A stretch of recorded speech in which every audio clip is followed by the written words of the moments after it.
Povo querido, essa é a continuação da nossa aula sobre a Bíblia. Eu espero que você tenha assistido a primeira aula. Caso você não tenha, você vai encontrar essa aula aí mesmo no nosso canal. Assiste lá. Nós já aprendemos que a Bíblia é um conjunto de livros. A própria palavra Bíblia significa livros, mas esses livros foram compilados em um só. Nós nos referimos à Bíblia como sendo um único livro que contém 66 outros livros nesse compêndio.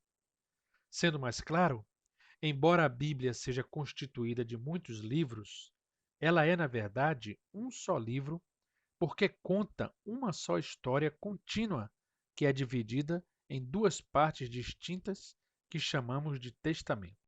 Esse conjunto de livros que formou a Bíblia é chamado de cânon.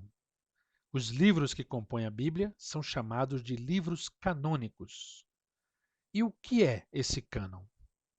Essa palavra cânon ou cânone é um termo que deriva da palavra grega canon, que designa uma vara utilizada como um instrumento de medida e que normalmente se caracteriza como um conjunto de regras ou frequentemente como um conjunto de modelos sobre um determinado assunto. Então, ao longo do tempo, estas obras, os escritos bíblicos, foram sendo encontradas e anexadas, passando por um rigoroso teste de autenticidade por sacerdotes, escribas, judeus, historiadores e doutores da lei. E após estas comprovações de autenticidade ou canonicidade, foi composta essa coleção a qual chamamos de Bíblia. Algumas pessoas no nosso tempo, certamente pessoas que não estudaram a historicidade das Escrituras, na tentativa de desfazer a veracidade do texto bíblico, utilizam o argumento de que a Bíblia foi escrita por homens, o que faria dela um livro qualquer e não um livro especial, como acreditam os cristãos. Mas esse argumento é fácil de ser rebatido. É claro que a Bíblia foi escrita por homens. Pensa comigo. Você já viu um cachorro escrevendo um livro? Um coelho? Um papagaio que seja? A Bíblia, assim como qualquer outro livro da humanidade, foi escrita por homens. Mas a diferença é que foram homens inspirados por Deus, como a mesma palavra nos garante através do relato do apóstolo Paulo quando escreve para Timóteo. Toda a Escritura é divinamente inspirada e útil para o ensino, para a repreensão, para a correção, para a educação na justiça.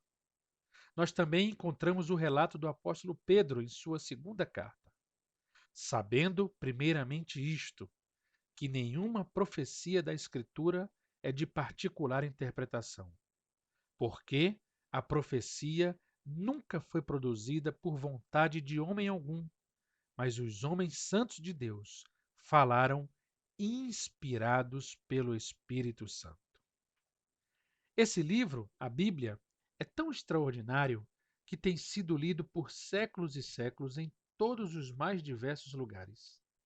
Só para você ter ideia da popularidade da Bíblia, os livros mais vendidos da história até os dias atuais foram Dom Quixote, de Miguel de Cervantes, que vendeu 500 milhões de cópias, o Alcorão, o livro de Maomé, o livro sagrado do Islã, que vendeu 800 milhões de cópias, o livro vermelho de Mao Tse-tung, que fala da ideologia do Partido Comunista Chinês, que vendeu 820 milhões de cópias.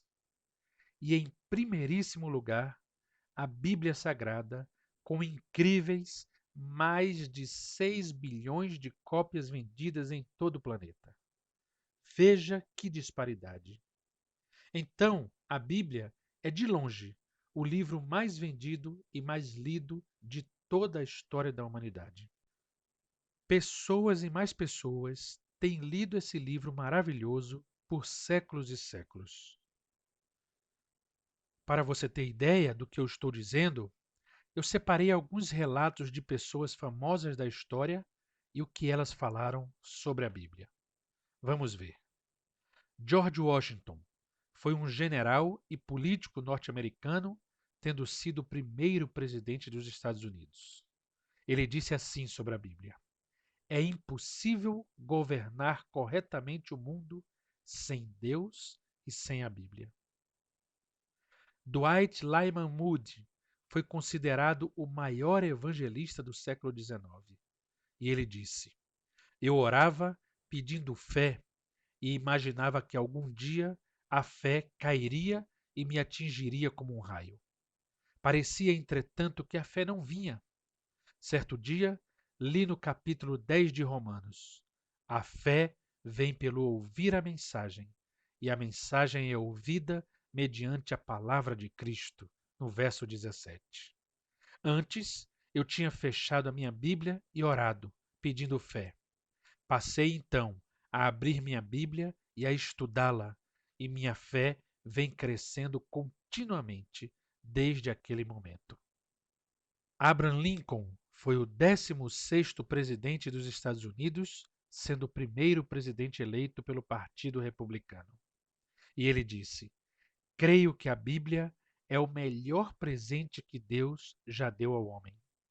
É por meio desse livro que nos é comunicado todo o bem da parte do Salvador do mundo. Thomas Huxley ficou conhecido como um dos principais cientistas ingleses do século XIX. Ele disse: a Bíblia tem sido a carta magna dos pobres e oprimidos. A raça humana não tem condições de passar sem ela. Charles Dickens foi o mais popular dos romancistas ingleses de seu tempo. Ele falou: o Novo Testamento é de longe o melhor livro que o mundo já conheceu ou virá a conhecer. Isaac Newton foi um cientista inglês e sua obra é considerada uma das mais influentes da ciência. Ele falou: existem mais indícios seguros de autenticidade na Bíblia do que em qualquer história não cristã. Billy Graham foi um pastor americano e é considerado o maior evangelista do século XX. E ele disse: em nossa geração, existem pessoas que questionam se a Bíblia é a palavra de Deus. Do começo ao fim, porém, a Bíblia é a palavra de Deus, inspirada pelo Espírito Santo. Quando consulto a Bíblia, sei que estou lendo a verdade e abro-a para lê-la todos os dias. Então, nessa aula, nós podemos ver o quão importante tem sido a Bíblia na vida da humanidade. O que faz desse livro especial, além de ser a revelação inspirada de Deus para o seu povo, é o fato de que o conteúdo deste livro, a história que ele conta, tem mudado a vida de seus leitores há milhares de anos. E você, já leu a Bíblia? Que tal começar? Nós vamos ficar por aqui nessa aula e na próxima veremos mais detalhadamente as duas partes da Bíblia que chamamos de testamentos. Obrigado por ter assistido, deixe o seu comentário aí embaixo e até a próxima aula.